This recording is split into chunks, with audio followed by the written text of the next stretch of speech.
Alors, on a deux canaux en fait d'appui pour le mouvement sportif. Donc, il y a la préparation des ligues dont on a parlé tout à l'heure. Et donc, pour ces préparations, on a les crédits de l'Agence nationale du sport qui sont débloqués par l'Agence nationale du sport et qui sont gérés par les fédérations au plan national.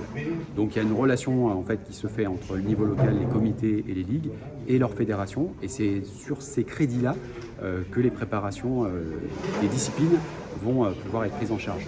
Et donc on a à côté de ça un canal qui nous est propre, hein, avec toujours les crédits de l'Agence nationale du sport, qui sont, je dirais, plus à notre main, et donc qui vont nous permettre de mettre sur la table 450 000 euros, comme les collectivités, puisque l'État s'aligne sur les collectivités, pour faire face, hein, on l'a dit aussi tout à l'heure, pour faire face aussi, je dirais, à la démultiplication des disciplines.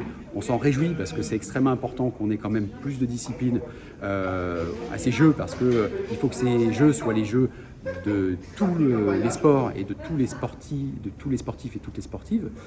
Mais effectivement, ça correspond nécessairement à des moyens supplémentaires. Et donc l'effort qui est conjugué, hein, des collectivités et d'État va permettre quand même très largement de répondre aux besoins.